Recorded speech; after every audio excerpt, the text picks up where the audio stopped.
Hola amigos, ¿cómo están? Bienvenidos a una nueva entrevista de RPP. En medio de la crisis sanitaria desatada por la COVID-19, las vacunas aparecieron como la luz al final del túnel. Por eso es importante que todas las personas que vivimos en el país, y esto incluye por supuesto a la población migrante y refugiados, contemos con las dosis contra la COVID-19 completas, ¿no? Pero ¿por qué todavía hay personas que se rehúsan y se resisten a vacunarse con las dosis de refuerzo? Para contestar esta pregunta nos acompaña el doctor Jorge Martín. Él es coordinador de la Unidad de Migración y Salud de la Organización Internacional para las Migraciones. ¿Cómo está, doctor? Muchas gracias por estar aquí con nosotros. Hola Nicolás, muchísimas gracias por la invitación.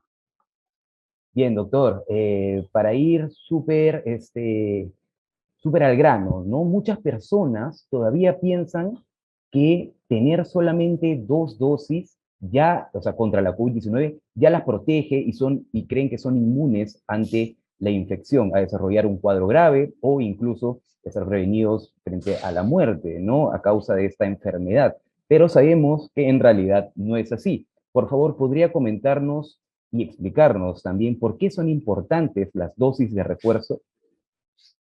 Muy bien, como tú lo has dicho, las dosis de refuerzo, la tercera y cuarta dosis, son muy importantes porque lo que podemos lo que la ciencia hasta el momento ha evidenciado es que el tiempo de protección que las vacunas brindan es limitado. Se estima alrededor de 6 meses, 7 meses. Entonces, es importante que cada un periodo regular podamos de nuevo administrarnos las dosis indicadas dentro del esquema de vacunación de Perú para mantener nuestro nivel de inmunidad elevado.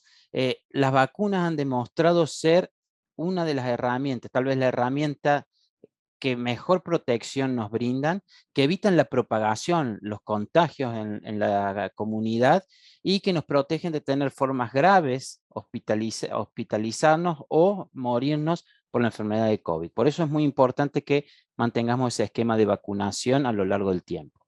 Doctor, como usted bien ha mencionado, la protección que nos proveen las vacunas, las dosis, van disminuyendo con el tiempo, ¿no? Estamos ante un futuro en el que tengamos que aplicarnos dosis de refuerzos constantemente. ¿Qué nos va diciendo la evidencia? Y la evidencia que se va generando todo el tiempo, ya sabes que es una enfermedad que nos ha enseñado mucho, que va cambiando, que va evolucionando.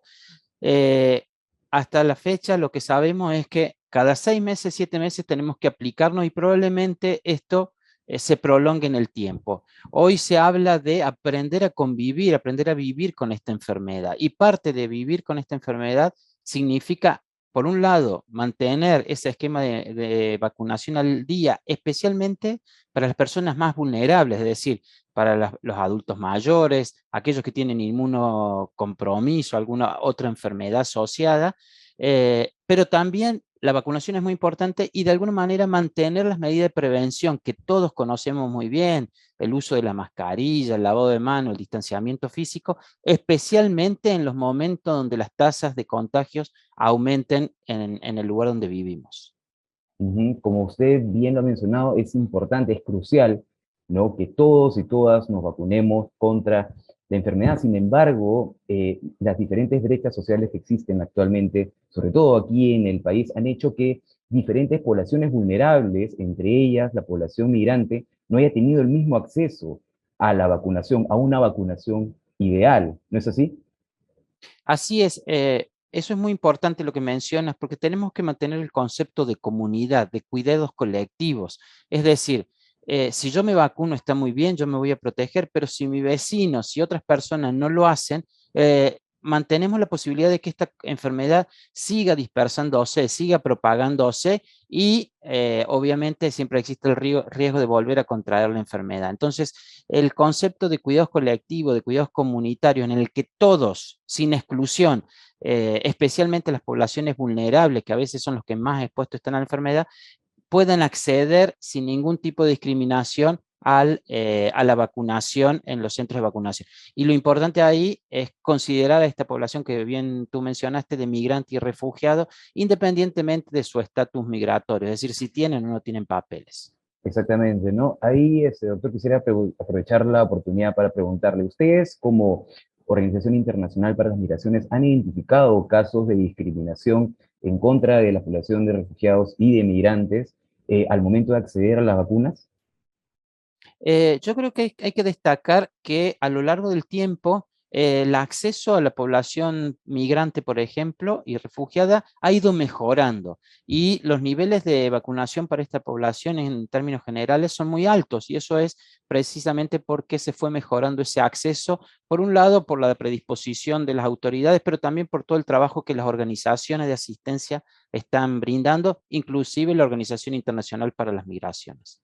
Ha sido un Bien, pilar de nuestro trabajo. perfecto, doctor. Ahora también quisiera preguntarle acerca de, bueno, como usted también ha mencionado, ¿no? Esta es una enfermedad que apunta a ser endémica. Tenemos que aprender a vivir con el coronavirus ahora en adelante, ¿no? Entonces, todavía hay un trabajo constante con el que que tenemos que seguir, ¿no? Que tenemos que seguir, eh, ¿cómo decirlo? Las autoridades tienen que seguir poniendo esfuerzos para que nadie se quede atrás en este proceso de vacunación. ¿Ustedes han identificado algunas cuestiones a mejorar en este proceso? En ese sentido, tú bien lo has dicho, esto es un rol del Estado de poder garantizar la vacunación a toda la población y si bien hubo un retraso al inicio, yo creo que Perú en ese sentido y sobre todo por la buena predisposición de las autoridades y sobre todo el gran compromiso de la población ha finalmente accedido a tasas muy altas de vacunación que sabemos que nos protegen. Y es Ujú. muy importante en un país como este donde sabemos que llegar al sistema de salud a veces no nos brinda todos los servicios que necesitamos, entonces en términos de infraestructura, equipamiento, etcétera.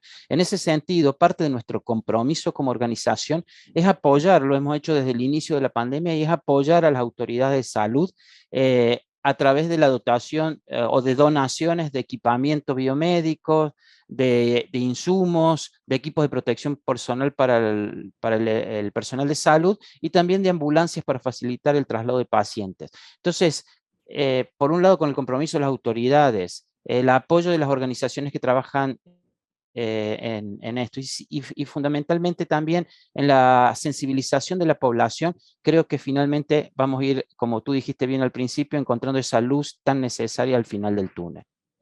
Perfecto, doctor. Y ahora ya, finalmente, para ir cerrando esta breve entrevista, ¿qué recomendaciones le daría usted a las personas que se han conectado a la transmisión y que nos están viendo en vivo a través de las redes sociales de RPP para que sigan cuidándose frente al coronavirus? Es decir, ahora que ya se ha probado que a partir de mayo las personas ya no necesitan usar mascarillas en espacios abiertos. Sin embargo, sí es necesario que nos sigamos cuidando frente a la enfermedad, ¿correcto?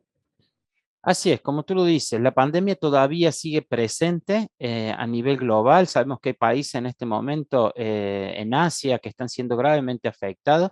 Entonces, seguimos con la pandemia viviendo entre nosotros y nosotros viviendo en un periodo de pandemia. Es importante que sigamos estas recomendaciones que la ciencia y la evidencia científica nos está dando y que si bien ahora, porque las tasas de contagio son un poco más bajas, podemos relajar algunas medidas, las mantengamos en la medida de lo posible y en el caso de que vuelvan a incrementarse los casos, estar preparado para volver a adquirirlas, a implementarlas. Perfecto. El doctor Jorge Martín, coordinador de la Unidad de Migración y Salud de la Organización Internacional para las Migraciones, es quien nos ha acompañado el día de hoy. Te agradezco mucho, doctor Jorge, por su tiempo y le recordamos a las personas que se han conectado a esta transmisión que esa entrevista se ha dado en el marco de la campaña En Salud Nos Cuidamos Entre Todas y Todos que organiza la OIM con el apoyo de RTP. Yo soy Nicolás Altamirano Peve y conmigo será hasta un próximo Facebook Live. Muchas gracias, doctor. Muchas gracias a ti, Nicolás. En Salud, nos cuidamos entre todos y todas. Es una campaña de la Organización Internacional para las Migraciones OIM Perú con el apoyo de RPP.